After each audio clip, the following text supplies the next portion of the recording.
Clap.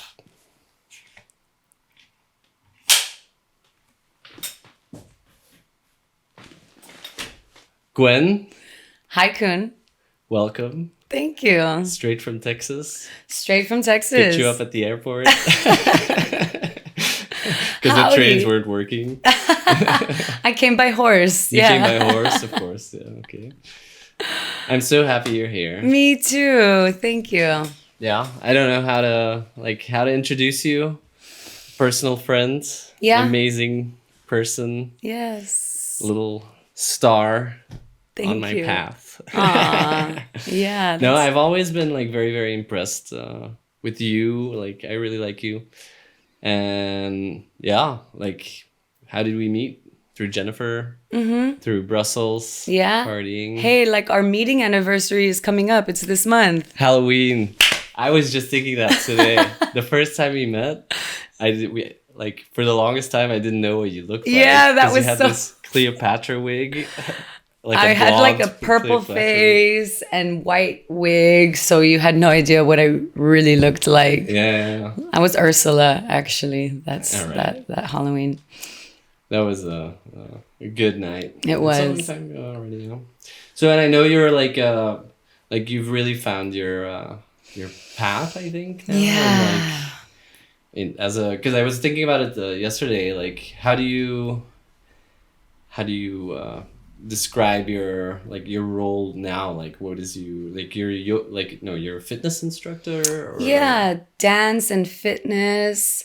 I try to be real careful about the words that I choose. And so, yes, fitness, but ultimately movement. You know, I like just guiding people through different movement practices that help people find more confidence, strength, things of that nature. So, in a sense, yes, fitness. And then that spills over into wellness without trying to limit it only to the physical body. Okay. But yes. All right. So, and you were born in Texas? Correct. Yes. How did you what was that like? So I was born on the south border of Texas, and that would be the northern border of Mexico. My family comes from Mexico. I feel more comfortable saying Mexico instead of Mexico. Hola. But yeah, my family comes from Mexico, both sides of my family. And so on the border, it is heavily influenced by Latinos. You know, it's Latin America, let's say. And I had a super unique experience growing up on the border. Okay. So from house to house, my parents' house in Texas to my grandparents' house in Mexico was like a 25-minute drive, let's say. So 25 minutes to cross the border and be in Mexico at your okay. To door to door. It's like So it's really like on the border. Yeah.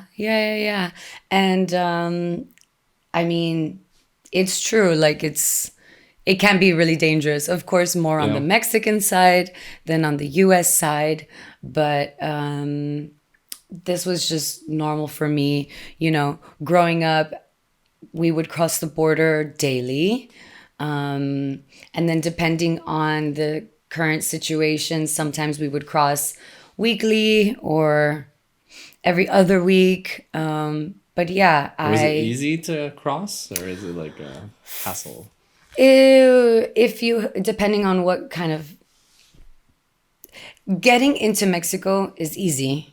Yeah. Returning to Back the to US is the more complicated part, but I have the papers that I need, so I'm lucky in the sense that, the only challenge that we are often faced with is the long lines. Sometimes the lines are longer, but then of course there's like you can pay a fee to become a member and go through a fast express line, but yeah. Of course. Yeah, super unique experience having that beauty of being able to explore both worlds, let's say, because my family owns land in Mexico, so a ranch, right? Right. Animals. That's to me sounds like you have to tell me something. Like explain how that, like, what kind of ranch? Like, is this a big ranch? Yeah. You had animals and stuff. Like you had livestock and exactly. Yes, the works. Horses and cows and pigs and goats and sheep and chickens. It's like Hannah Montana. Yeah. Or something. No? I never watched that. But like. Yeah, I don't think I did either. But no, that's a great experience. I mean, as a kid, like back in the 1990s, right. Perfect, you know? So lots of great experiences there, lots of bonding with my grandparents, especially considering that my parents had me when they were relatively young, 20 years old. So Do you have siblings? I have 2 younger bros. Yeah, I have 2 younger brothers that I miss a lot. Yeah. Hi, Wyo. Hi, David. They live in Texas? Yeah, they're there in Texas, yes. Okay. Mm-hmm. So, and did anybody else in the family, like the dance and the moving and because you're like, I know you from random high kicks at like 2 a.m. at some party, like almost kicking someone's drink out of their hands, or like backflips and like like the craziest things. Yeah. But like that's you. You have like an amazing body that does things that mine would never be able to do. I have confidence. So well, in you is what I mean. I started dancing when I was 4 years old. Okay. I was inspired by my aunt, and now I say aunt. There's 2 different ways of pronouncing that word, but anyway, my tia. Okay. My tia. She's 10 years older than me, and she was kind of like, in a way, my big sister, because I spent a lot of time with her since my grandparents often took care of me. She kind of had to take care of me too. And so she started doing ballet in Mexico. Okay. Right? So I would cross the border with her. She would go to her level class. I would go to my level class. But yeah, then when the situation on the border is a bit dangerous, my parents would be like nervous about me crossing. I was young. And so they're like, no, stay over here and we'll put you in like some classes on the US side. I started school a bit younger than most. So I went to a private school, and at this private school, you have to be 5 years old to be able to start there. But I was 4. And I was just so eager to go to school already. I would beg my parents. And I think it also had to do a lot with the fact that I would see my aunt get ready every morning, put on her uniform, the school uniform, get ready and go to school. And I wanted to go with her. I also wanted to be there. And so we talked to the school, and they gave special permission, which I'm also super grateful for, because at that time I only spoke Spanish. And a requirement was you also had to speak English in order to study at this school, because all of the instruction was going to be in English.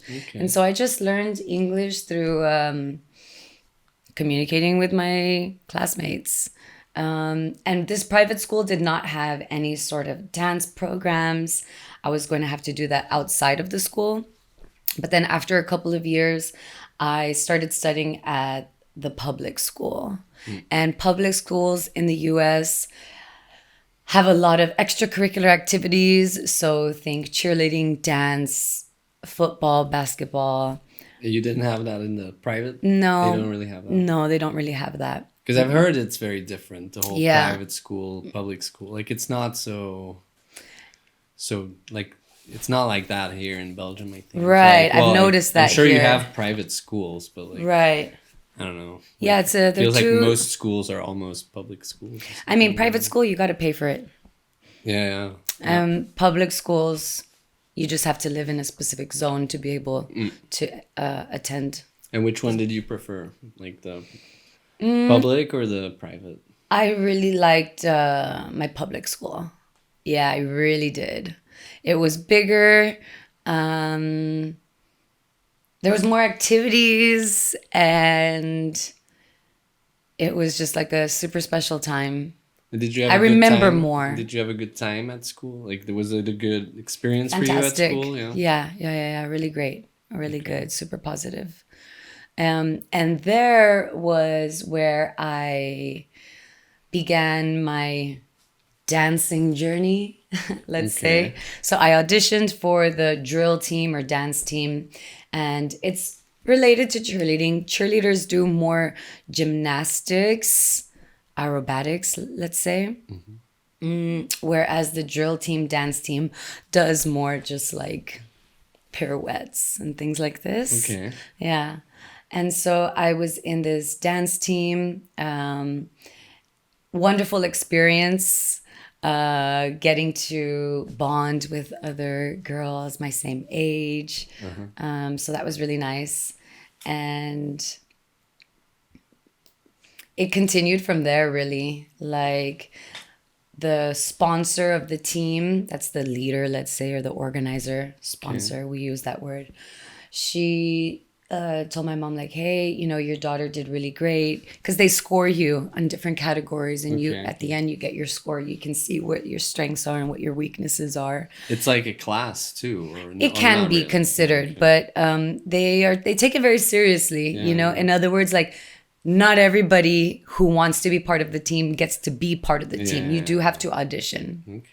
Okay. Nice. Which is a neat experience as well. And they told my mother, like, oh, your daughter had like the highest score, you know. And so when I was told that information, I got really excited, and yeah, I felt really good. And then it just kept on developing and growing through there. I continued to dance through like my adolescent years, only with the public school. I never went outside to do anything more, because honestly, with the public school, it was more than enough. Like, we would practice after school, sometimes on the weekends, whenever we had competitions coming up. Yeah. We had competitions, you know. Serious, we would like go out of town and compete with other schools, and so it's serious stuff. Win awards and trophies, and yeah, it's I have wonderful memories from this time in my life. But it's interesting how I stopped dancing when I was 16, 17 years old. I was like, okay, I've been doing this already for a long time. Now I just want to be a fun teenager and just hang out with my friends without having to be like, no, I have practice and things like that. Even though, I mean, it was going super well. Like, I had different positions. Like, I was co-captain, and then the next year I was captain of the team. And that really helped shape me to become a leader, right? Because when you're captain of the team, I mean, you're the leader, and you get to, it's a responsibility, and I had to keep everybody in check, following rules, balancing dynamics in the team. It's funny, like, even when I was in middle school, already at that time, I had a whistle, and when I would blow a whistle in a certain way, it was a way of communicating with the team. Basically, when we were on the field, right? Instead of me having to yell, I would just be like, beep, beep. And they knew, like, okay, the beep, beep means we'd stand like this. And then the beep, beep, beep means we like do a different thing. And so, yeah, I think that had a good influence on me. So like I was saying, I stopped dancing, just doing little things on the side. And then finding my way in my 20s, doing this, doing that, I ended up returning back to dance when I was finishing my degree at university. And so I minored in dance and I majored in communications. And so my minor in dance was a wonderful experience because, again, it's like this community of dancers coming together. We have this in common. We have fun. We work hard. We practice. It's very vulnerable. Was it a physical thing or there was theoretical? both or parts. Okay, Yeah, both parts. like history and culture. Yes, Oh, wow. yes. Must be interesting. Yeah, it was. And so in uni, that's when I started dancing flamenco.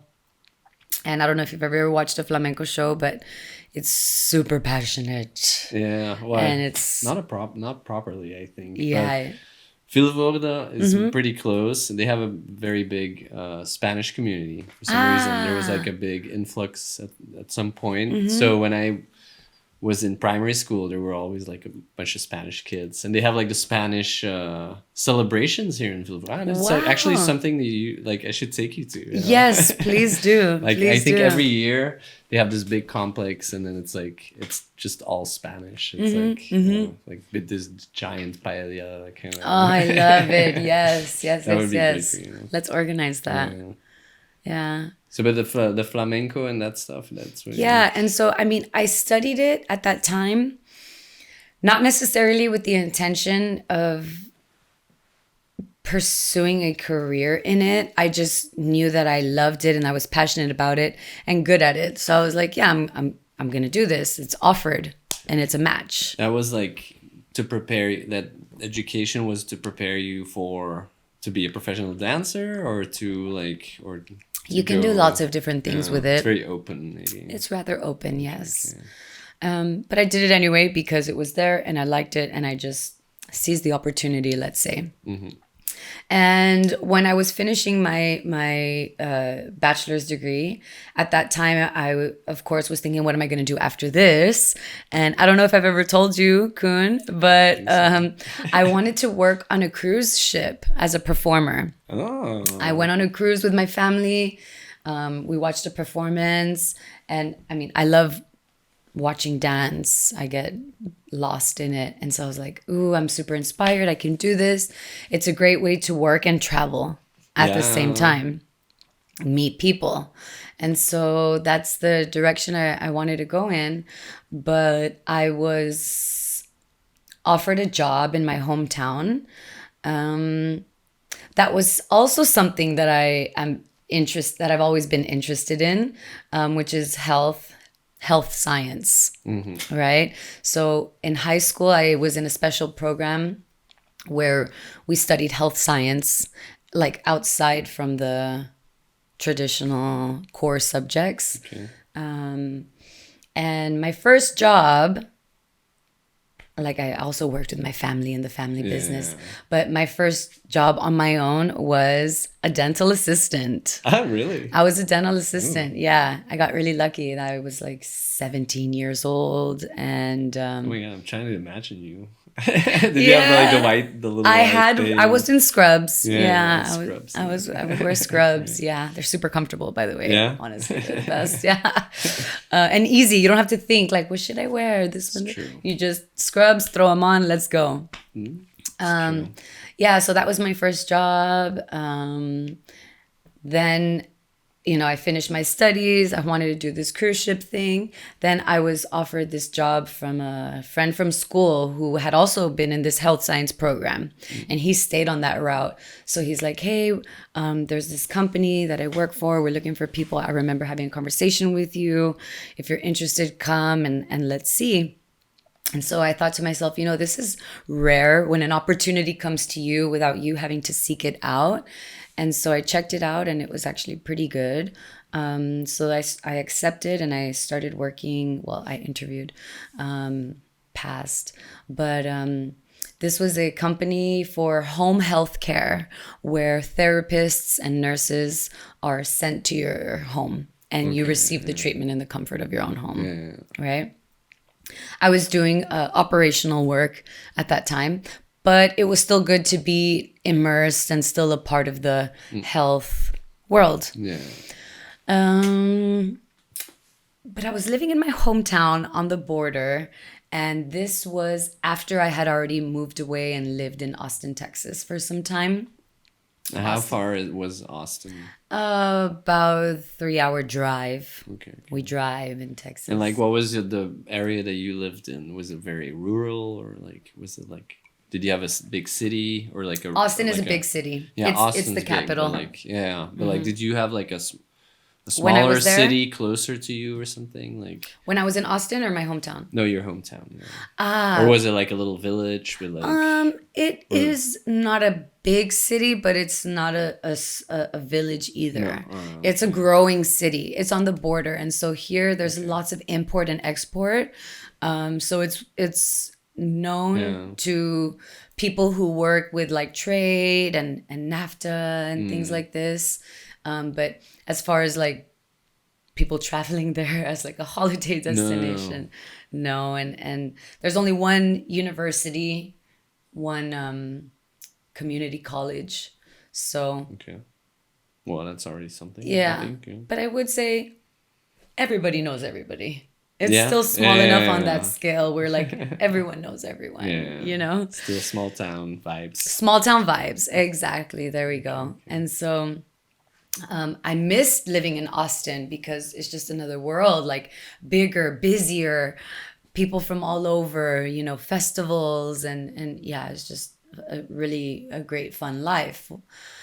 But yeah, a bit too busy for me at that time. And so I was back in my hometown and I missed Austin. And so I bit the bullet and was like, okay, I'm going to stay in my hometown, work, save some money, gain some experience, and then maybe go back to Austin or maybe, I don't know, go to a new city. Mm-hmm. And I traveled to Europe. Okay. And I met my partner. Mm-hmm. Where'd you go? Where'd you meet? The Euro trip was Rome, Naples, Ibiza, and Athens. And so I met Ben in Ibiza, of course, on the dance floor. That I already knew. Yeah. But like it's still nice, you know. It's like, is. Of all places to meet it's your partner. It's funny. And you've been together for quite a while now, right? Yes, we have. We have. I've always seen you two as a power couple. I hope so, man. I mean, yeah, that's the goal. That's what I try to work towards. We try to work towards. Yeah, he's great. Yes, thank you. So you met in Ibiza? Yep.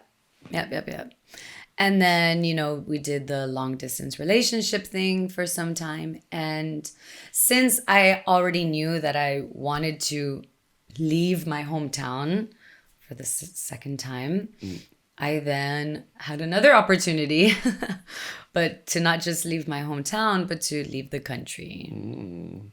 An exciting adventure. Yes. And here you are. Here I am. A life-changing adventure. Totally. Yeah, and so... it's really nice, I do try to do that too, like where stuff comes on your way. Yeah. And then you're like, you know what? Why not? Like, why does this drop on my way? Like, without any effort or and then you just go for it. And it's like, it can lead you to extraordinary places. Change your life. You know, I, of course, talked about it with my best friends and my family and this and that. And should I do it? Should I not? But ultimately, it came down to this idea of like, I don't want to die with regret, you know? Yeah, like the idea of not trying. Yeah. What would it have been like? Did you have an idea of what Europe would be like before you moved here? Or like Brussels is like, because Europe is very diverse, of course, also, but... I suppose I did, but at the same time, like there's just so much excitement and so much wonder and so many questions that, you know, your mind is just like nonstop with like ideas and images and like people telling you their experiences and how they saw it or how they see it, and so it's a lot. It was a lot, but you were a bit overwhelmed. Yeah, in a good way. I mean, okay. Mm-hmm. And so I came here and because Ben he's German, lives in Brussels. Correct. Awesome when guy. we met in Ibiza, he was already living here in Brussels. Yeah. Mm-hmm. And how old were you then when you moved here? 26, 27. Wow. Yeah. I know. I always try to avoid thinking and counting and doing the math. I'm just like, I just want to keep going. Yeah. And I know the reason why I tried to avoid that. I avoid it because when I look back, I've been hard on myself for a long time, right? So when I look back, I'm like, oh man, like I haven't accomplished anything. Like I haven't done anything. It's like it's just all been a waste. Yeah, because if I'm being honest, like I definitely did waste a lot of time. There was a lot of time that was not used wisely. Maybe you needed it, Yeah. like. I mean, this is common, I think.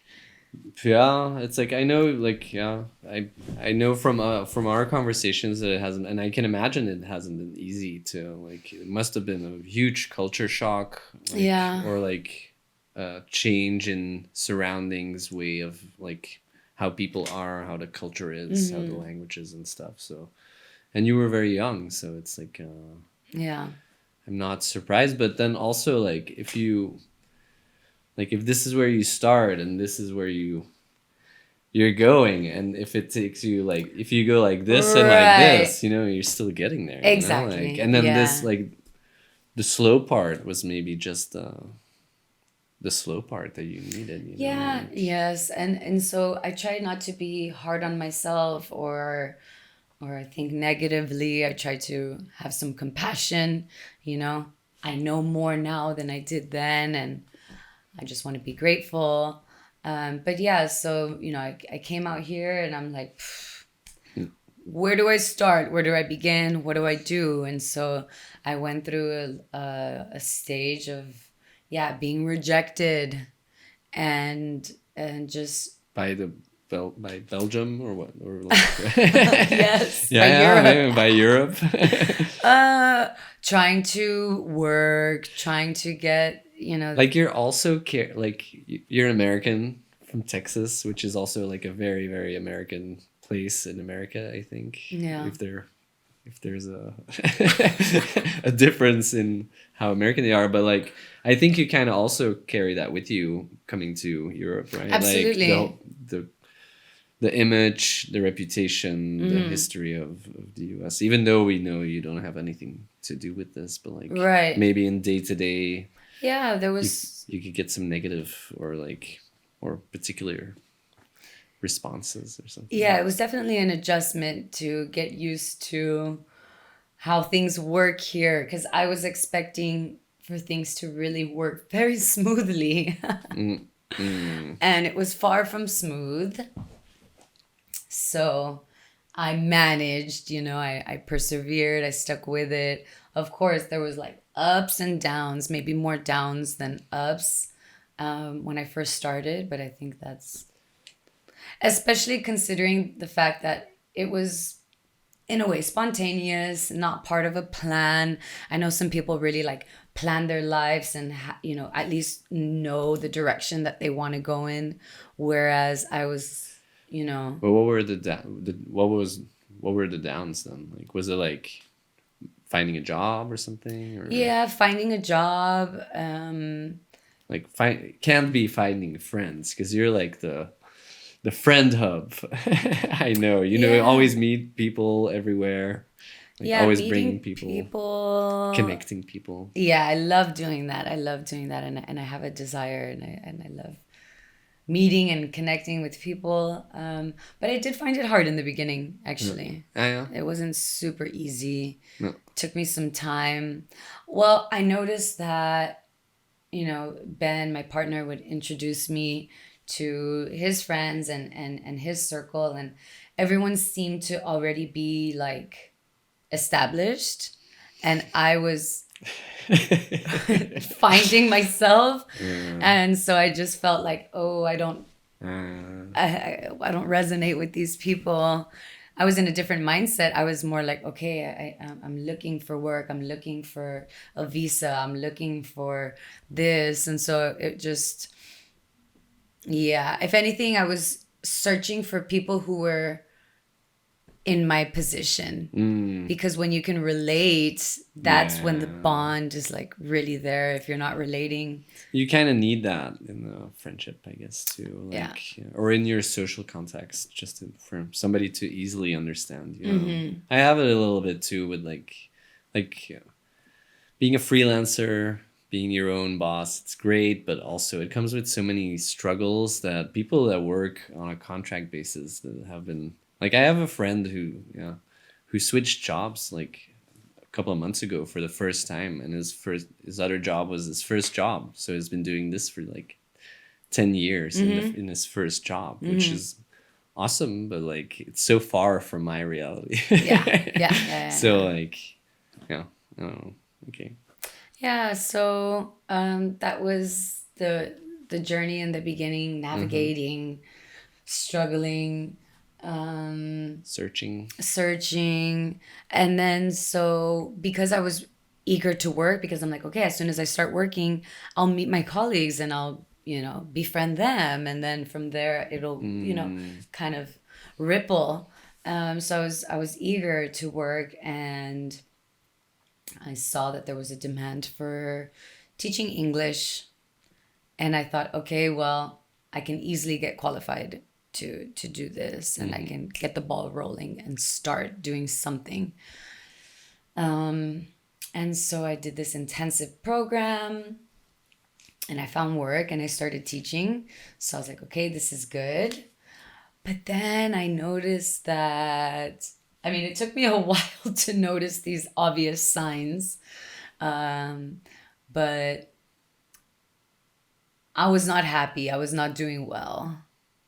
I was hard on myself regarding the quality I was bringing or providing to the students. Also keep in mind, like, technically English is my second language. Right, and you're not like an English teacher per se, And like you're a native, or like you're fluent in very fluent in your English, but that doesn't necessarily make you a teacher, right? Right, like Ben knows better English than I do. My German boyfriend, he knows better English. I wouldn't teach like Flemish either. Like, don't ask me. Like, I know, but like, the older I get ask questions, and I'm like, man, like, I don't know why it's like that, but it just is. Yeah. And so we had to be able to transfer this and definitely to children and stuff. It's not Actually, I prefer teaching children instead of adults. Probably. Yeah, it was easier with kids and cuter. But I found myself canceling all of my sessions, like my teaching sessions where I would go teach. Like, I would just like cancel. And I'm like, okay, this is not good. No. This is just, an indicator, right? That something is not right. But yeah, so the hunt continued. You can't stop there. There's more to go. And so I started studying at the Flemish University, which was also a major struggle just to get that ball rolling. Yeah. So frustrating. VUB. Yeah, was it hard to get in or what? No, not even not that. Actually, like, just, they speak English, and there's a lot of things in English, but this one silly error that they did take responsibility for, but didn't necessarily like make up for it. So school was about to start, and I was ready, and I got accepted, and I was enrolled. Everything was good. But they were like, okay, cool, great. All we need is your visa. And like, everything will be complete. And I replied by saying, okay, you're providing that for me. I'm under that impression. And they're like, oh, no. You get that on your own. And I was just, And then you're on your own. Yeah, but I mean, it takes a long time to get a visa. Yeah. I can do it. Now that I know like the process and everything. And so because coming from the US and things work very differently there, I really thought that I was going to be told like, hey, you're accepted. Great. Your next step, get your visa. Do you need help with that? We can kind of guide you, like something. But I was never told that I had to do this part on my own. And I went and I asked, hey, they literally gave me a checklist. They're like, you need a bank account, an address, this. And so I completed all these things. I submitted all of that. And they're like, okay, and your visa? And I was like, huh? So that already, really irked me. And I had to wait an entire year. And so when I did start, I guess I just already had this like bad taste in my mouth. And things very unorganized, messy. Not what I needed in my life. I needed structure. I really was looking for something like that. But hey, I still learned a lot. I still met a lot of great people. But, in retrospect, I was desperate for a visa. And that was really the sole purpose why I pursued this degree. I looked at this university that's in my neighborhood, the programs that they offer in English, that one. Yeah. It wasn't like, this is what I want to do. Let me seek it and bring it to me. It was more like me molding myself. Yeah. Like, I want to stay. I want to find myself. And like, this is a way that both things work. But they were only helping you with the education parts. Yeah. There's just like, obstacles, of course, kept on coming. And they will continue to come. I know that for sure. Of course. But part of that degree, you have to complete an internship. And so I found this cool internship, learned a lot, met cool people. It was a platform for science, technology, and art. So really nice mix. And still missing this dance movement element that I've excelled at and succeeded at for the majority of my life. And so naturally, it found its way into my life again. And this time, chance. But I also want to say, really, if you look at it, maybe community. Okay. We'll talk about that later. But yeah, so the studio that I work at was about to open, and this was in 2020, so the year of the COVID. And they were looking for a bar instructor, and through community, bar like ballet bar. Yeah. And so I'm like, okay, well, I have a minor in dance, and I've done an entire decade of bar as a student, but I think that's... And also random high kicks. Random high kicks, baby. That's my signature. Yeah. Because in high school, no, actually since middle school, it was in middle school. When I was captain of the team, we did high kicks. We were a high kick dance team. So think like Dallas Cowboy cheerleader. Yeah. It was like a natural reflex. Exactly. They're fun. They're super fun. It's like karate, but feminine. So, yeah. And so they were looking for a bar instructor, and I reached out. It was a match. And since then, it's just been like, it just has like expanded. And this is, forgot the name, the studio. Animo. Yeah, and it's also funny In because animo is a Spanish word. What does it mean? It Animo? means like to have... Alive? No. It means to have courage and to like persevere, to push, to give it all you got. Wow. We use it to motivate players during sports or... You're like, animo. Or a friend during something that's really challenging for them. Okay. Yeah. Cool. Yeah.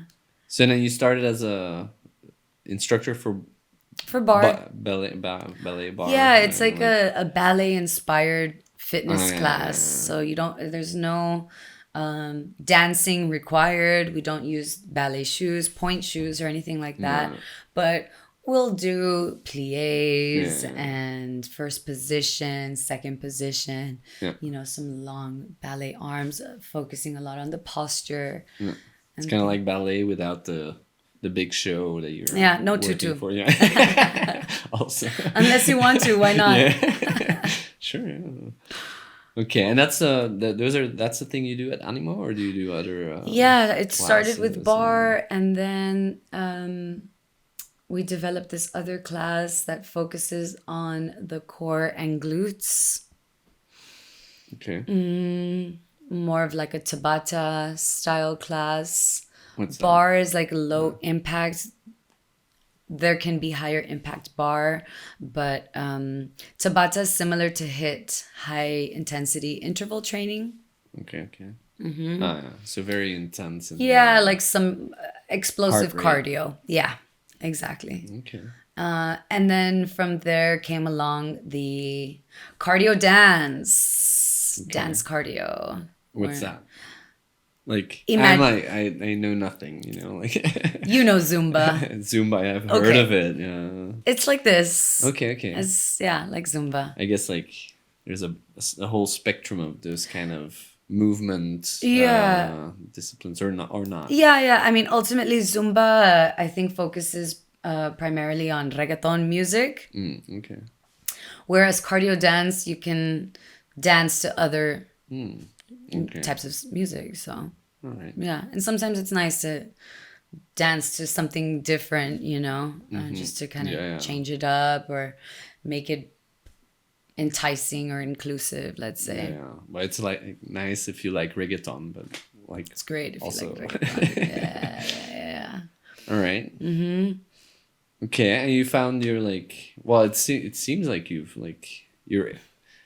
how do you say that, excelling and shining in this role, like, honestly, because I know, like, it took you some time to find this. It did, indeed. But then also now it seems like a match made in heaven almost. Absolutely. Like something so perfect for you. Definitely with the community and what we're seeing in the culture today, where like places like Animo, I think, have an important role in, like, it's like a church, like the former position of, or the former purpose of a church almost, right, work on yourself, connect with like-minded people, find support. It came at a perfect time because during COVID gave us an opportunity to reflect, think a lot about our health, think a lot about how important relationships and community are. And so there was this craving from people. And so it was super impressive to see people like, yes, like, I'm coming and I want to work on myself and I want to meet people and do the thing, and finally kind of sit in the driver's seat and be responsible. Because there was so much information coming out about all things health related at that time. I mean, health has always been an important topic, but I guess during COVID was when it was like... Yeah, it's become more important, or people are more aware, I guess. Yeah. We probably go through phases of like super aware and totally forgetting, and super aware and totally forgetting. But when there's passion, it's just wow. I mean, I absolutely love what I do. And I give a lot of energy. I'm not forced to. I do that because you know how much energy I have. Yeah, absolutely. I do have a lot. And it also comes from, I guess, being stagnant for so long and kind of not having anywhere to send that energy. While I was doing my studies, I didn't really give all of my energy into that either. And were you dancing or doing intense movement stuff before? Like, because now it's like, now I see you as this, like, it's a part of who you are almost, like, right? Like, it you're is. like this, movement. I always want to say like yoga instructor, but like it kind of has those like things, but then I don't know. I know it's like with But then before that, it was like were you still dancing, moving, doing classes? Not really. I had working like out? explored just a few classes here and there in Brussels, but no. No, no, no. The last time I had been really dancing was when I was completing my bachelor's degree, when I was doing flamenco. Yeah. And So then you I had a just big gap. completely, yes, this really big gap. And so I think that also contributed to this feeling of like just not feeling complete because something that is so much a part of me, I was not practicing, right? Yeah. Every time I would watch a performance, a clip in a movie or on a show or commercial, whatever, like I get super emotional. It can be 5 seconds and I'm just like, because I was missing it and I wanted it so badly in my life. I mean, probably the most that I was doing during that gap was just freestyle in my living room, you know, to kind of just Yeah. Well, yeah, you're always relieve some moving, stress. but, So working as a instructor, group fitness instructor, has then provided more opportunities where I do personal training, so one-on-one, private dance lessons, super nice. yeah, you do that too. Oh, wow. I've even done some choreography for a wedding Yeah? dance for the bride and groom. Oh, wow. And I don't know if you know about this one, but I also worked at a bachelorette party where the girls and I danced together. It was basically as like an activity. yeah, like a fun dance class, like a private dance class, but for a group of Yeah. girlfriends, That's nice. which is so cute. Yeah. Super fun. Yeah. You were there at the park last summer where we have a video where yeah. we're like all following my dance with like Yanis and yeah. Victor, Maddie. I don't remember. Super funny. Okay, You cool. weren't really participating very much. You were just kind of in the back doing your own thing, actually. Probably. I'm not a good dancer. You didn't follow the simple choreography, Koon. Even the simplest of choreographies is too hard for me. I only do the walking man. Okay. I think I have an idea. You're inspiring me. I'm going to do something special for you. Okay. But it's so nice to be doing this because when I was 15, 16, 17, I mean, it started even sooner, but I had to choreograph solo dances for myself when I would audition to earn these higher ranking positions in the dance team. And solo performances are an experience. Yeah. Well, when you audition your solo performance, it's usually in front of 3 judges, right? And so I've done those, and easy, cool, good. The more you do it, the better it gets. But there was once where I did a solo performance in an auditorium. Oof.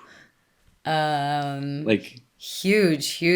I mean, in a school, like in a with school with a school crowd too. Correct. Yeah, in a gym, like basketball floor. Wow. And it was Ricky Martin. She bangs. Oh, baby. Of course. I love Ricky Martin. And I forgot my choreography midway. And so I had to do some improv. And so I kept on going. But as soon as I finished, I ran and I hid. I hid from my mom and I hid from my best friend. And I was crying. And I don't know how long I made them search for me for, but they were like looking everywhere for me. I mean, I didn't have a cell phone at the time. This was like 1994 or something. I don't know. And they found me and they were like, no, like you did great. And I was just so hard on myself and it was so terrible. And, an hour later, we received the results because it was actually, it wasn't just a performance, it was a competition. And so I received my results. And those are always super nice to get because you get to read your feedback and you get to keep it, right? The notes that these judges, who they hire from out of town. Okay. So there's no bias or secret it's like kind of. It's the real thing. Yeah, real deal. And I ended up earning third place. I still placed. And they put in the notes like, we saw that you did forget, but girl, you kept on going. Yeah. Like you just like, okay, the show must go on. Yeah. And so I continued. And then so after that, I kept on doing some more choreographies for myself, but then also for friends of the family, cousin, friends of friends. And yeah, I really enjoyed doing choreography. But then I stopped. You know, there's these 2 periods in my life where I stopped dancing. And so I stopped for the first time. And when I got back into it was when I was finishing my bachelor's degree, doing flamenco and these other contemporary dances. And so for one class, I had to create a choreography and solicit dancers from the group to perform my choreography, right? And at that time, I was dating in love with this guy from Austin. I was living in Laredo. Okay. And the performance was, I think, even on my birthday, if I'm not mistaken, or my birthday weekend. It was around that time. And so it was, would always travel to Austin because I'm like, no, it's a lot more fun there, you know. Don't come to Laredo, it's boring. But that one time I was like, yes, like do come. It's my birthday. There's going to be this performance. It's my choreography. And it was to Lindsay Sterling Crystallize. I'll send it to you later. It's this beautiful like violin, like electronic. And I remember being so frustrated with my choreography. I just felt like I lost it, you know, because I was watching it through the other girls. And I'm like, no. And I was just so hard on myself. And what made it even worse is that in the end, like, not only did this guy not come, like he promised that he would, but he also broke up with me. And so it was horrible. Like I just have these really negative emotions attached to. Ties into the. Yeah. So then you stopped dancing. Or something. Well, I or mean. Like, I finished it and I did the whole thing and I wanted to work on the cruise ship, but then this other thing came about. And so I was like, maybe I'll be safer there. Maybe there, you know, I'm less vulnerable and I can protect myself, emotionally speaking, better. Yeah. And so I took that safe route, you know, and I did that. But then dance came crawling back into my life. And no, I'm just super happy to finally now be doing something that I love and that I'm super passionate about, where I can apply all of my strengths while slowly strengthening my weaknesses, I suppose. Yeah. So very well put. Yeah. And that like it looks like that's what you're doing. So yeah. Like it really feels like you finally found the right water to swim in. Yes. And like I don't know. So I don't know which question to ask you first. Like who do you have role models in like today that you're like people that you look up to? In reference to yourself a little bit, like maybe in as group fitness. Yeah, there's a lot of instructors. There's a lot of seemingly successful instructors who are good at bringing people together and creating super tight communities that do more than just exercise. Yeah. But that's like even online you can do that, you know. Right, like, right. Yeah. I know, like, and I feel like the whole fitness thing has blown up. Also, like with COVID, maybe, but it was already like before that. It was already big. fitness and movement, and but like, you know, like new churches almost. Yeah. I find inspiration everywhere all the time. Okay. And so what I enjoy doing is thinking about like what unique twist I can add, you know, from my strengths. So there's a lot of projects in the works. But yeah, like growing up, I've always admired confident women, leaders, positive, inspirational leaders that help others grow and evolve. But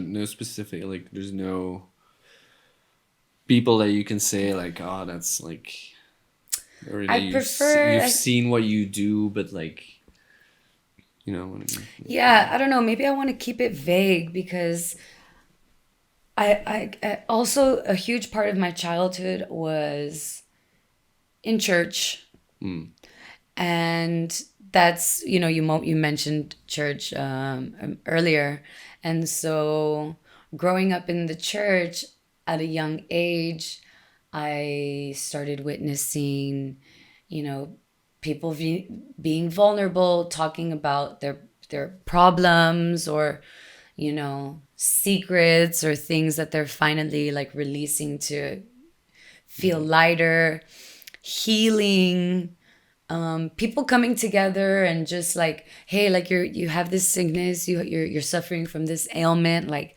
well, all of us are going to come together and we're all thinking about your healing. And it feels, you know, that has a profound impact on your mind and on your soul, because sometimes we can feel like we're alone in this world. And so that's the beautiful power of community. You have a group of people all around you reminding you that, hey, like, you're not alone, and we all want the best from you, and we're here for you, whatever you may need, right? And so that gives you some hope. And when there's hope, yeah, you find faith, and then that helps you navigate out of whatever rut that you may be stuck in. And so I've been inspired by that. There's also the musicality element too. I mean, I grew up in churches that had like praise and worship where, you know, they're jamming out and people are singing and you're encouraged to like have a good time. Yeah. And this is a fun way. Like a gospel. Yeah, this is a fun way to start your Sunday or any morning, you know, with like sober celebration, you know, like I'm just happy to be alive. Damn, like last month I was sick, now it's gone. So I want to just celebrate that, you know? So that has always been super inspiring to me. I mean, there's also, of course, some negative things, but that's another podcast episode. So the music, the community, the power, and yeah, growing up in the 1990s, I mean, dude, music videos, man, that like all the dancing and stuff. I was super inspired by Mexican or Latina artists like Thalia and Gloria Trevi. Gloria Trevi had similar hair that she would rock. Selena Quintanilla, like these people, that music is just, very passionate. Very musical person. Very musical, yeah. My dad wanted to be a musician, and so I grew up around like him having a guitar and a drum set and his like equipment. And so in the night or on the weekends, it was like him singing, him jamming. Okay, cool. And so that's super positive, beautiful memories that I will always hold and cherish really close. But you don't play any music, right? Or like an instrument? No, I don't. Not per se, no. But flamenco, ultimately, your shoes are an instrument and the castañuelas. Right. Yeah. Okay. But no. Oh, and like ever since I started coaching, now I feel comfortable Singing. Ah. I've never been comfortable singing in front of people. Yeah. But during my classes, I will like belt it out. Yeah. Yeah, it's so fun. It's like you're on a stage. Yeah. Yeah, it's it feels good. I can imagine it's good for your confidence and like Mm-hmm. well, you have to go out there every time and like Yeah. stand in front Yeah. of the people. It's like an experience you build up. Mm-hmm. I mean, I've been used to standing in front of people, right? Performing, leading, teaching, guiding at this young age. And so public speaking also was very natural for me. I was always encouraged to do it, even in the church. You know, a lot of times we'd have to get up and talk, just say something. I saw other people do that. And so Okay. I kind of Sounds was like exposed to it. Mm-hmm. sounds like that church. That's like a very different experience than it is here. Like, have you been to a church here? Never. I wouldn't advise it, but like No, actually, it's no. very like you just sit on a chair and then like and then at some point like everybody just starts singing along and then the person next to you like just knows all the words. Yeah. Like, and you're like, where in this Moving book your mouth. is this? Yeah, You're just like oh my god. trying to go along with it. And it's cold and it's like in this old brick medieval thing. Yeah, when I think of church, like I'm thinking of this warm, cozy environment where everybody knows everybody, where everyone is expected to greet each other. Mm. Yes. It's like it kind of aligns with the Hollywood version that we sometimes get here, you know, like you kind of get a picture, I guess. Yeah, indeed. It's so funny. I never thought I was going to be talking about church on this podcast, but Me neither. here we are. Yeah. But I thought it was that's definitely something I take from this is like, yeah, the whole fitness, I do believe I know that in Belgium, from what my parents have told me in Flanders, the Catholic Church has had a very strong position here. Still has, I think. But like, even though we weren't very Catholic, you know, but like, and I remember my parents telling me about like how everybody just would be in these communities built around the church and like, but then with TV coming and stuff and like people having more like their own things, like the church became less important, but then like the community structure is kind of like lost sometimes or something, or like you have to find these new organizations or hubs that you can go to and meet people and like and then now I see that fitness is actually like, because I never go to like a fitness, you know, like my job is fitness.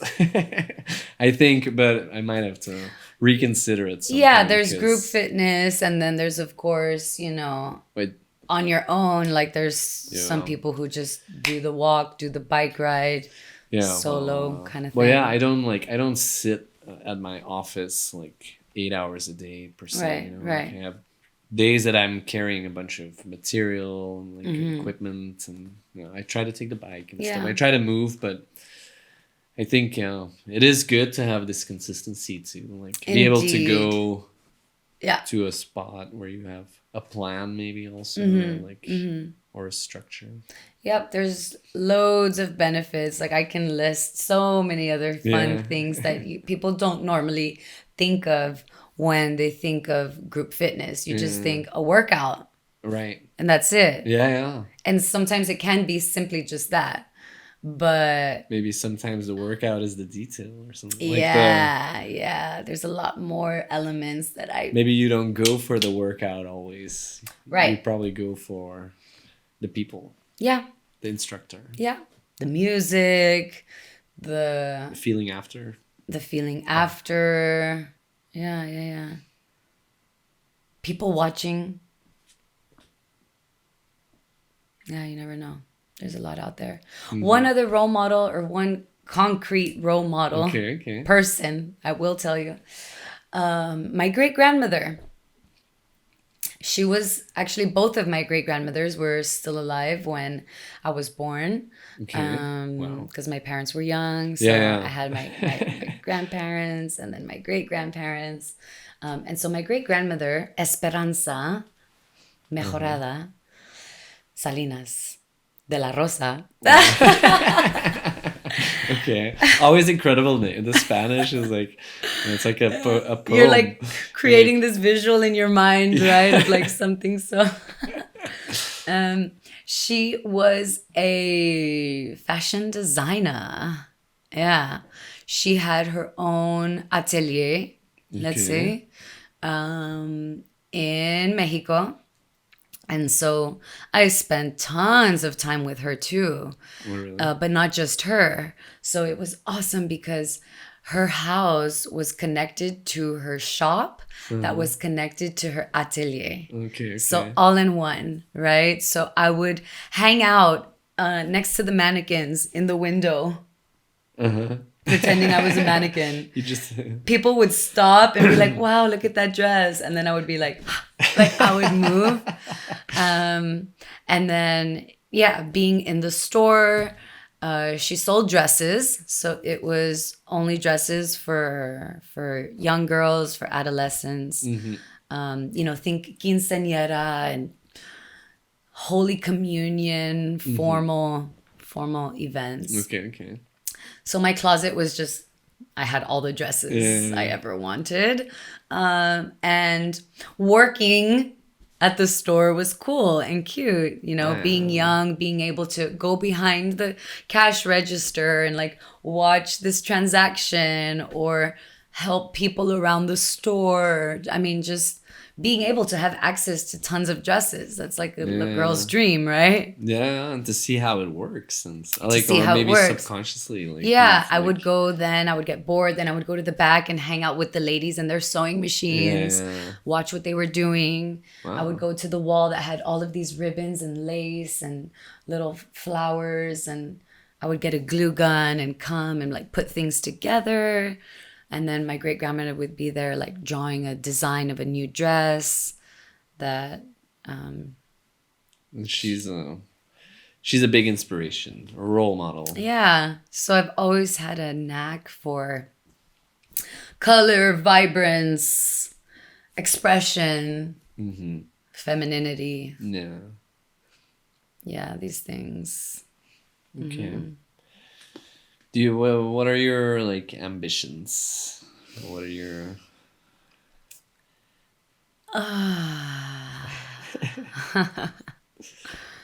That can be so like in life, could also be in life. I don't know. Yeah. Like... I mean, what are my dreams? Or what's my dream? And that question is great because dreams continue to evolve. You have like this one idea and then you have an experience and then it changes and then it just keeps on evolving and growing into something else. And so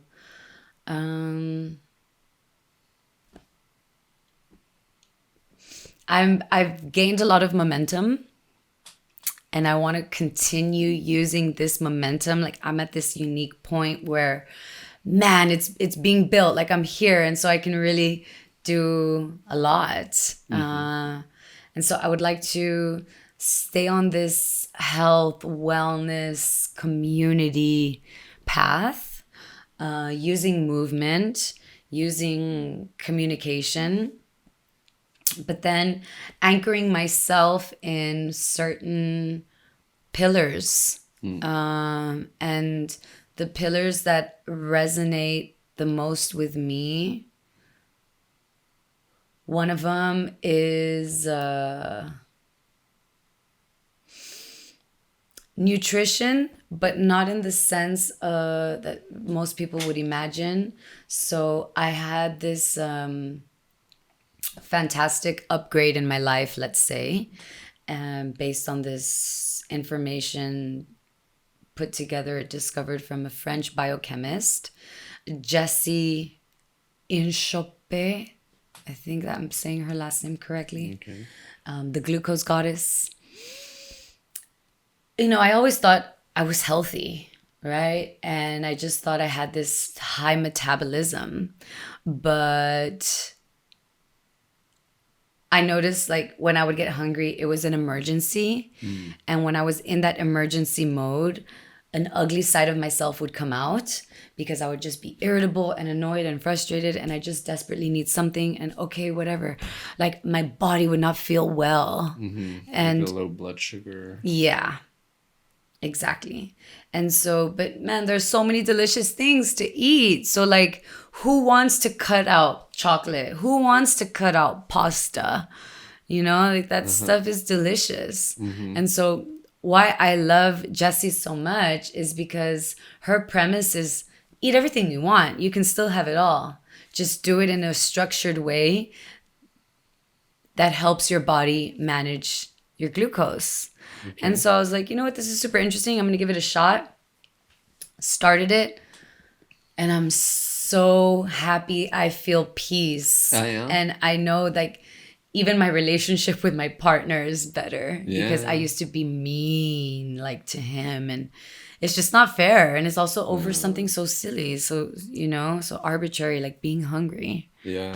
Right? It's like a chemical reaction in your brain and in your body. Correct. I'm happy that you said that because not Well, only I have it too. do you experience like I've had it too. I get hangry. You know? Most people do. I mean, yeah. most people do.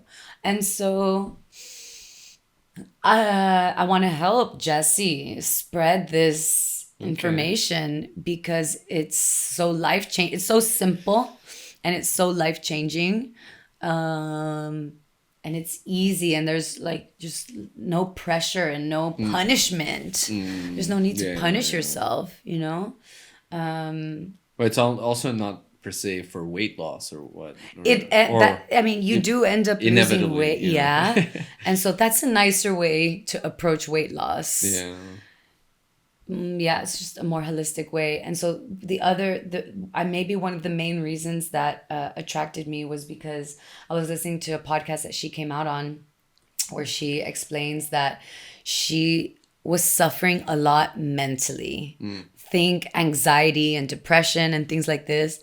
Already at a young age, she was like 16, 17, and she was already noticing like, dude, my thoughts are dark. What is my future going to be like? And so one thing led to another, and she ended up wearing a glucose monitor and made this connection, this correlation of like every time she was like going into that dark place, she was having a dip or a spike, right? Yeah. And so I thought, hey, well, I actually suffer mentally too. Like I have anxiety and I have depression. And so I wonder if it could be solved or reduced. I mean, come on. So yeah, I want to focus on that. Breathing. There's this other interesting book on breathing, and yeah. This basically, it's the basics. Okay. I just want to immerse myself in the basics and not complicate things. Simplify. And then spread your knowledge to... Simplify, yes. Work smarter and not harder. And... I mean, if possible, go global. There's so much to see. There's so much to experience. I've met so many people from all around the world. You mean traveling? Or? Traveling, if it can be combined with work, even better. Yeah. Should be possible. Healing, maybe, would be one word to surmise it all. But then that, like, in a form of coaching or for what you're doing now. Coaching and community. Yeah. You know, the funny thing, when I first moved to Brussels, a connection through community, I had this unique opportunity to receive free life coaching, face-to-face, one-on-one, private. Okay. And it happened to be right next to where I live. So it was like, I'm totally going to take advantage of this. Okay. And of course, I was super inspired and learned a lot, improved. And then a few years later, I think it was also during COVID, someone that I knew from back home, she was becoming a life coach. And so she was looking for someone to give some free sessions to in order to gain some experience and practice. And so we were a match. And so I ended up receiving more life coaching. And I suppose through, my younger experiences in the church, and then later on seeing my mom being really into like self-help. Okay. Yeah, that's what I am attracted to and passionate about, or always curious about. And so through self-help, there comes community help. I help myself. And when I help myself, then I'm able to help others. Or in a sense, when you help yourself, others become inspired to do the same. Mm-hmm. Without you having to offer your help. It's people seeing you do that work, and then they want to follow suit and do the same, because there are so many traumatizing things happening today and every day.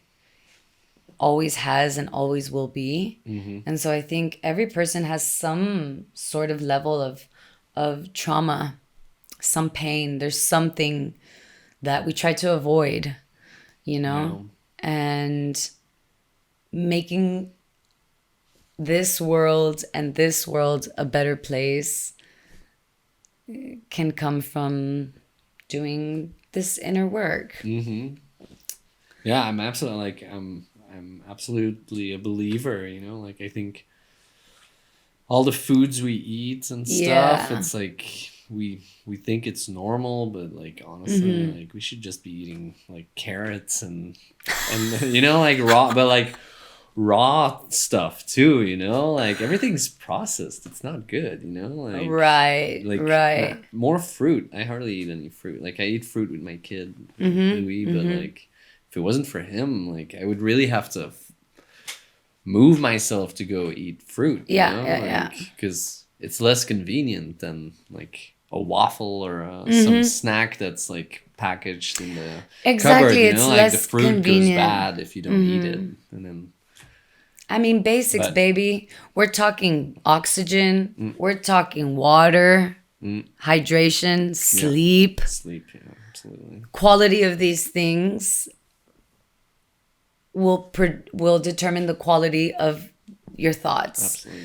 And when our mind is balanced, then we have space for creativity. Then we have space for ideas. Then we have space for solutions to problems instead of ruminating on the problem itself or the pain itself or the struggle on that frequency. So I just want to... My ultimate dream is to uplift the entire vibrational frequency of the planet and in turn the universe, baby. Let's get it up. That's a great ambition. Yes. I see you do it. Thank you. You're capable of it. Thank you, Kun. I'm gonna check my questions. Please do. Yes. What projects are you working on currently? Like, you have the Animo. Are you anything else that's like? I heard there's stuff coming that maybe you can't really talk about. I know. I'm like, should I not? More collaborations, more intimacy. I mean, ultimately, my biggest project is myself. Okay. I'm the project. Yeah. My skills and my yeah, my education, I want to continue. Yeah. I want to keep growing. Okay. I think every year I want to give myself like a nice challenge. Yeah. And if I can do it in a group, even better. Okay. What kind of challenge? Do you have a challenge this year then? Or...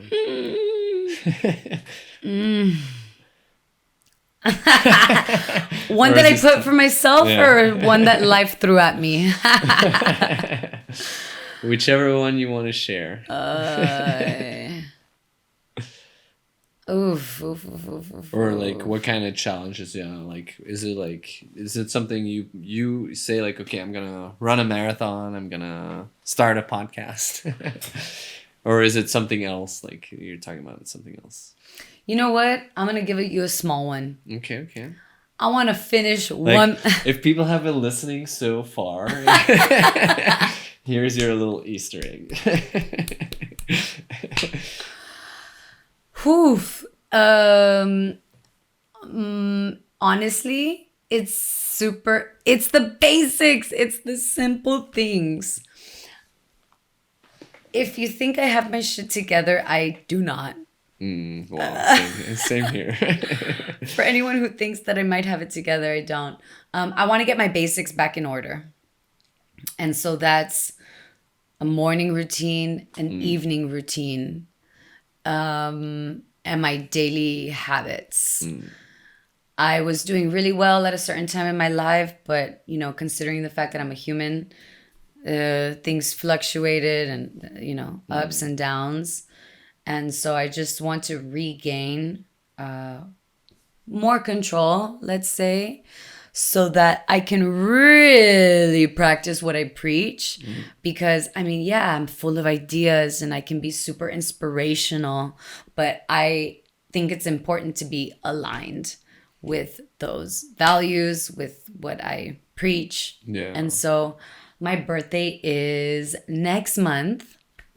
And birthdays are always a time where aging, you think about your successes, your failures. You probably think more about your failures than your successes. Probably think like, oh my God, another year? Yeah. Already? And I believe we should all be super excited and full of joy, and like your birthday should be just an awesome, happy day.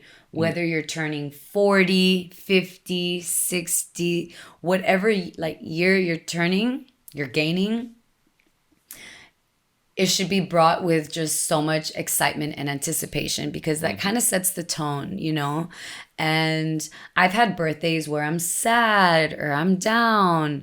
And it's like, what? No, it's grateful. I need to be grateful. Like, yes, another year, dude. Yes, more challenges. Come on, let's go. And, you'll feel that excitement when you know you have a community, because you don't feel alone. So, yeah, I really want to go into this birthday with a lot of excitement and more established routines.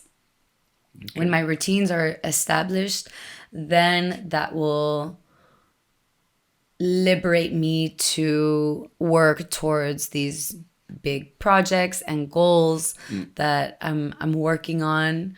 I've given so many hints throughout, so I want you to put it together. Okay. That's where I'm at right now. Yeah. That's great. Yeah. I don't know. I'm happy. I'm excited. And so I started this book in January, but then I started another book and then another one. And so my reading is kind of all over the place. And so to finish this year, I'll make it easy on myself. And I'd like to just finish all of these books that I've started. I recently heard someone say like that they had given up that pressure of having to finish a book. Like, it's perfectly fine to read a chapter in a book. Like, that's what I don't, like, listen to me, I don't read, like, I because I can't finish a book. It's like an issue too. Like, start one, then I leave it for like a month or 2 months, then I don't know what it was, or like I forget whatever, if it's like fiction or something. Right. Like I can't even like, remember the storyline or whatever. I have to reread everything. So I don't read, but like this person was like, in the end, you know, like you read like a paragraph of a thing whenever you're like want to read, and then you go to those books and like you don't have to. No, you definitely do not. You don't. And I understand that, and I see that premise 100%. Although I am personally reading to gain specific knowledge that I can apply for myself and then share with others. So I'm using this as a tool, as a foundation, you know, to gain knowledge. And so it's important for me to be able to reiterate with accuracy, to be confident, you know, instead of just blurting or blabbering or faking or pretending. So I think you're like let's say from an academic standpoint. Yeah. But like you know what you're doing. Like you're like, and you're like, I consider you pretty much an expert on those things that you're already now talking about. Like compared to like me, you know, like, or some like the next other 10 people that we could come across, you know, like you are very focused on health, food, and all those things that you're doing. And you have been for a while. Yes. So I think you're on a good path. Yeah, it will. What I know is that, oh man, when you do complete a book, especially if it's one that you're going to use to apply in your career, damn, it feels good. Yeah. It is a good feeling. It does feel really good. And it's motivating. So yeah, I guess I'm craving that. That feeling and that sense of accomplishment. There's different ways that you can feel accomplished. Some are mini ones and some are small, and definitely do acknowledge that, but also celebrate the accomplishments in the mid zone and the accomplishments at the higher zone. Because ultimately, whatever phase of your life you're in, there will just always be room for improvement. Right? And so your previous guest, Miss Alisa Lepage, my friends that I think I introduced you to. Probably. I told you, like, you're one of those people that, like, you find people in a magical way. Like, I love connecting here's my people. Friend from, like, you know, like, totally, always interesting people. Yes, like, yes. And so she borrowed a book from me that I borrowed from the person that I did my internship with, who I miss, Elke. Hi, Elke. How are you? It's called Design Your Life. Okay. And it's written by a professor from, I don't know if it's Harvard or Stanford, but one of those Ivy League universities. And there's these different categories in your life where you can analyze, you can rate in terms of work, in terms of play, in terms of love, and I forgot the other one, but you look at these core categories and you say, okay, right now I would rate this one here, I would rate this here. And then you see, okay, this one seems to be on the low side. How can I bring that up? Okay. It's just going to be an ongoing process where there's work always needs to be done. Finding a balance and just doing the work. Because, I mean, if anybody is like me, for so long, and even till this day, I still avoid a lot of work. I still try to get out of doing work. Are you a procrastinator? I'm a procrastinator. Yeah, you're pro at procrastinating. Yeah, baby. But don't you, like, you seem like you might... Have you ever been diagnosed with ADHD or something? Pretty much, yes. Yeah? So I did a test, and it was right before I was moving to Europe, or as I was moving to Europe.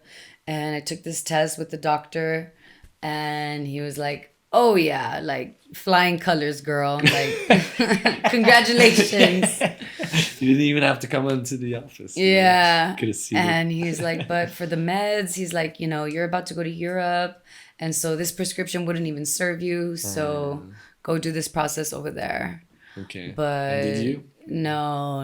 I mean, yeah, no. It's something I've been like in this whole journey, like, or search for balance, and like I'm like I can totally relate to the not being structured, being like hangry, like not doing meal preps, or like being like a bit eclectic in my choices sometimes.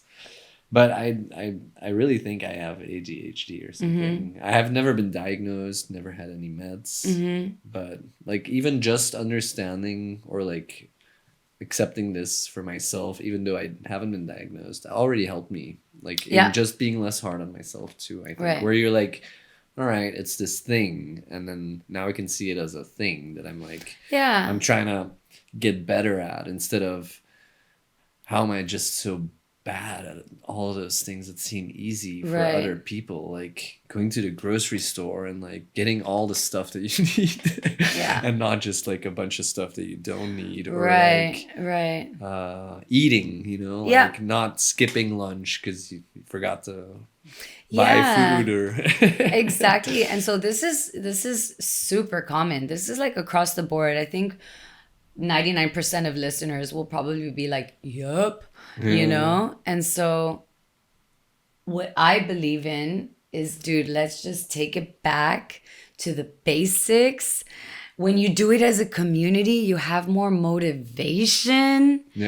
You share ideas. Oh, you also suffer, you also struggle in this. Okay. And then it's like, a lot of growth can take place at a quicker rate when you work in a team. Well, we need examples and role models too, because you were saying about the nutrition and stuff. Like we do need role models in that way, like somebody that shows you, like, because I know meal prepping.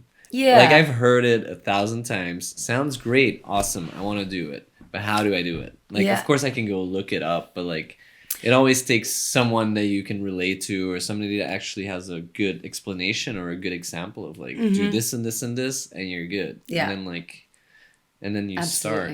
But we do need role models, because I feel like the main examples we get are commercial, industrial things, like the food producers or whatever, like trying to push whatever they're selling, like they don't necessarily care about how healthy it is, like as long as it doesn't kill you, right? Like reliability. I mean, like big food, like McDonald's and stuff, like we all know it's bad for us. We still enjoy it, but we still enjoy it, and we should be able to enjoy it, from time to time, but also without any guilt, without any shame. No, but like, I mean, like, stuff like that has like huge billboards everywhere, like posters, big, like a marketing thing behind it, where bananas or apples, right? Like nobody's pushing that, right? Like, like I need to be reminded to eat fruit. Come to my class. All right. Come to my class. Maybe I should do that. Yeah.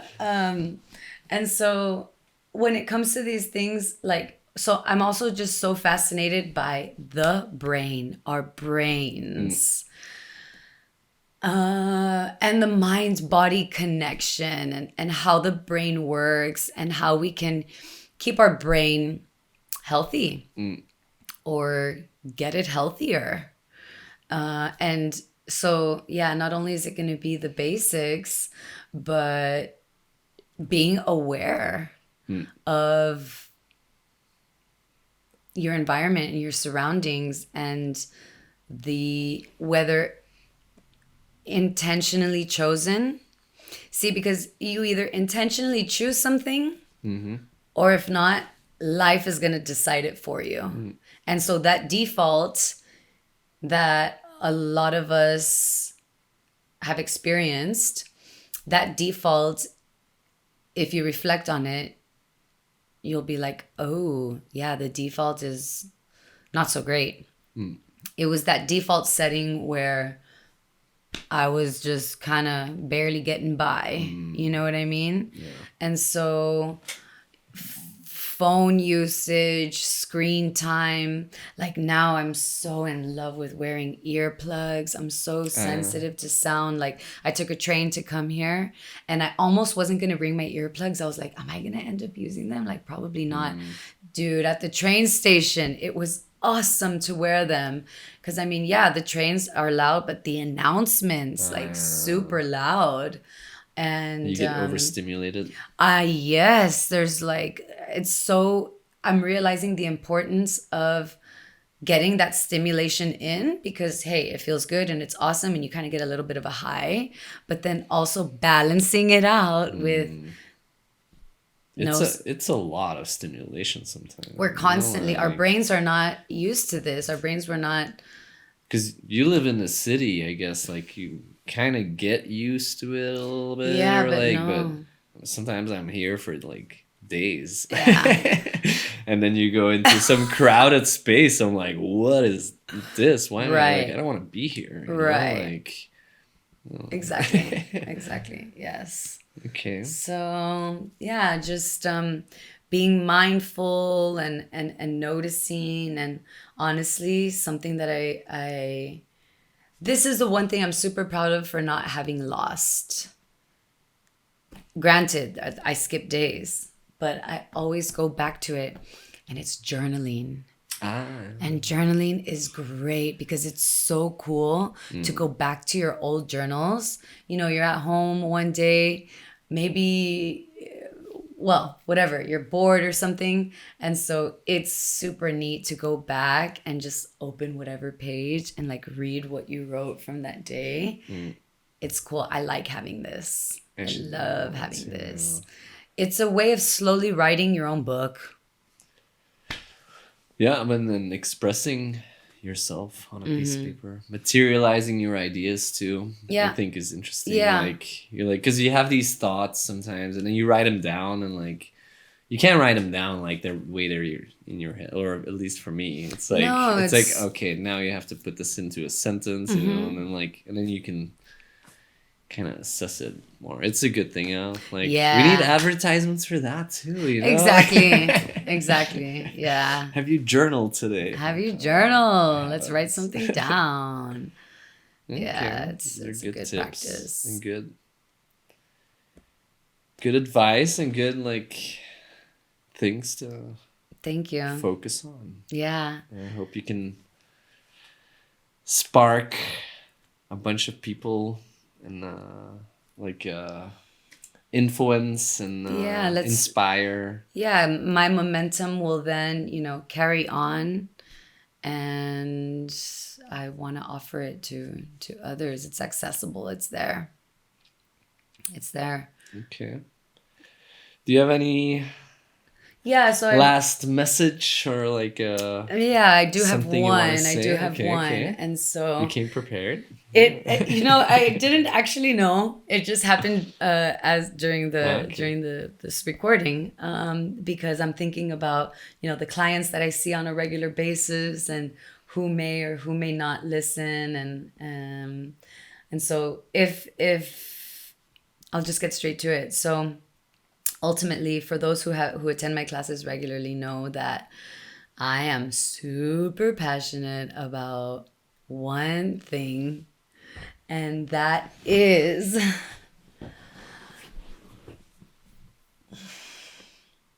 posture. Posture. There's so much confidence that can be cultivated through posture. And when you have more confidence, you'll find yourself finally asking for that promotion or finally asking for that raise or finally sending that message. Okay. And there's, you know, some people put pressure on themselves to gain muscle or lose weight or look like this or look like that. Whereas maybe if we just wanted to focus on one thing to make it easy and we allow the rest to follow, it's posture. My grandfather, who was very active he's still active his whole life, you know, he actually has poor posture. Mm-hmm. And his mother also had poor posture. And it's interesting to think about the 80-year-old version of yourself and the kind of posture you want to have when you're 80. And, you know, if you think about it, the better posture you have, the better quality of life overall. Because when your posture is healthy and happy, that gives you, I mean, up here, yeah, I feel like I'm breathing better. Yeah. You know, my rib cage is not collapsing into my lungs. Probably using the right muscles in the right way. Yeah. Better circulation. So better breathing. Better breathing. Baby, with better breathing, I mean, come on. Thoughts are going to be better too. Yeah. Right? And with healthy and happy posture, I mean, I think you'll be able to do whatever you want whenever you want when you're older. Because the ones who, if you just start noticing day to day, the elderly who require more assistance are the ones that suffer from the posture. It's true. It's the foundation of our body. Yeah. Spine, cranial.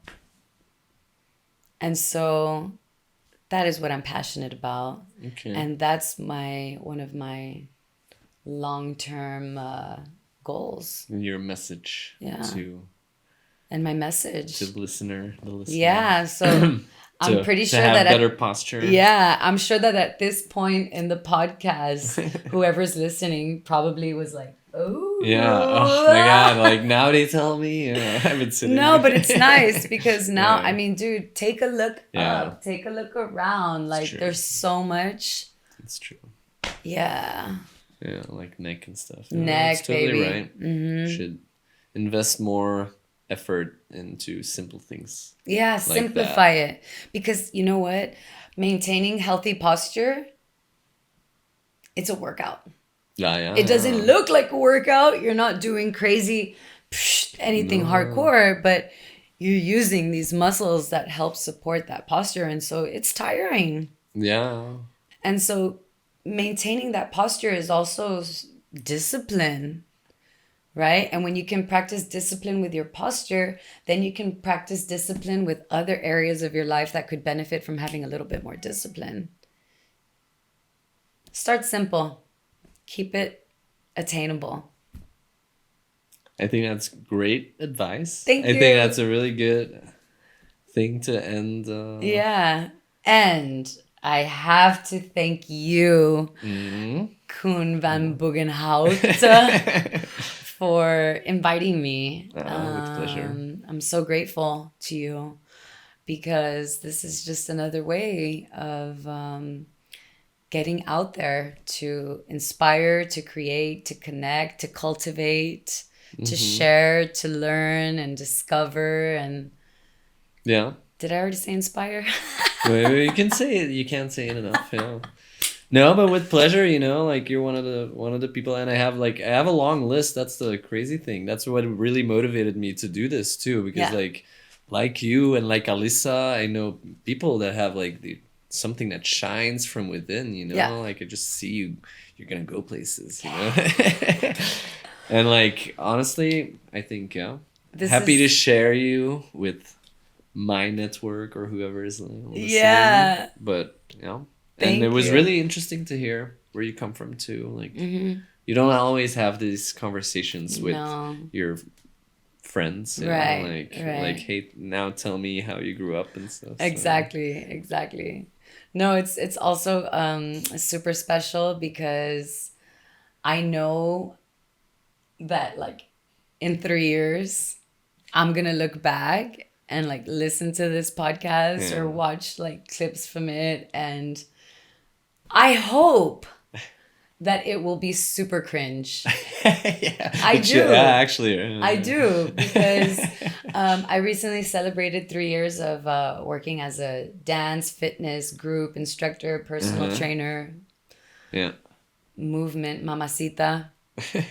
And so there's these videos, little short workout videos that we filmed for YouTube when we had to close the studio because of COVID. And when I go and, I mean, I can't watch those videos. It's like so cringe for me.